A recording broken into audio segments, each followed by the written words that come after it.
Hi, hello, and good afternoon. This is just a video to show the external covering on this vintage travel trunk that I am upcycling into a coffee table. Now, straight away, there are rivets in here, but sadly, this one is missing. I could potentially replace it, but because I am going for the old sort of, vintage look, I'm not planning on doing that. Sadly, there's a little patch here which was not there until I started to clean the trunk and get rid of any grease or grime. So I used a mild adhesive, which basically was just water and soap, which I was a little bit apprehensive to do at first because of what it's made of. And all of a sudden, this grey stuff was coming onto the cotton wool that I was using. And then I realised what it was doing was it was actually taking off the pattern.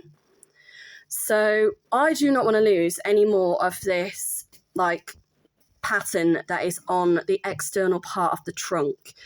So I have given it a bit of a clean down, but there are various marks that are still sort of ingrained into the top of the trunk themselves. But I've got a feeling if I try to remove them, then the same thing is going to happen. What's happened here, sadly, the pattern will be removed, and I don't want that to take place.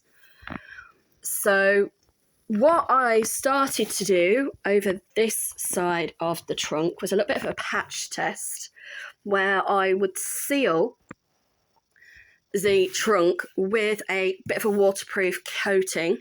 And what I've done for that is I've tried using a decoupage varnish and glue just to sort of see how it goes, because I do want this to be something that is usable and can be used as a tabletop. Again, I'm a little bit worried as to how flexible or how much it might bow where in between the ribs. So I am looking at reinforcing it internally. So let me see if I can open this up carefully with one hand and not have it fall on me. So internally, as I said before, it's a really cheap wood that they've used. It looks like it was potentially pine, and it's very hollow. So what I'm going to do is I'm going to put some reinforcements in this. They don't always necessarily have to be there full time, but because, it's going to be a coffee table. So you're not really going to be putting anything heavy on here. So you're looking at a plate, you're looking at a magazine, you're looking at a cup of tea or, your toast. And it's also going to be quite low because of the feet that I am using, which could change if you were obviously looking at making it into a table that was more higher up, as opposed to a coffee table, which generally tends to be something you use when you're sitting down on your sofa. So I'm still contemplating as to how to do the feet for the coffee table. And at the moment, what I have done is I have used these. I might not be able to see them. So let me just carefully pull it out.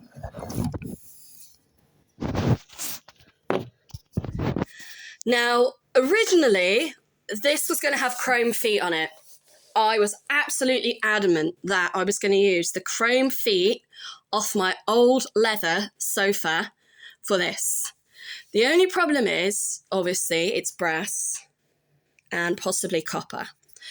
I then purchased some outdoor furniture, and these were the stoppers that went on the ends of the outside furniture to stop the metal from piercing the postage and packaging and the cardboard box that it was in. So once I took these off, I thought, oh my gosh, I wonder if I could use these as feet for my table. And they may work. And the reason I'm saying they may work is because if anyone has ever seen that trick where a man lies on a bed of nails And everybody seems to think, oh my gosh, he's lying on a bed of nails, he's going to be impaling himself. But because the weight of his body is distributed evenly over the bed of nails, he can lie there without the nails piercing his skin too deeply and without bending or fatiguing or impaling him. And the same is very similar to sort of like an egg box with eggs in. You would think, eggs are quite fragile, why would you want to stack loads of eggs on top of each other? But because of the way that the boxes are made, they are made to enable the eggs to be stacked. And again, with something like an arched bridge, the block in the middle is always bigger than the rest, and it is that block itself which enables the bridge with gravity, if I'm right, but don't always believe everything I say, I'm not an engineer, to basically not fall down. So I'm hoping that these may work, but at the moment I'm still undecided. But I do have 4 of these, and they do give me an idea as to the type of feet or size or design that I'm looking at using.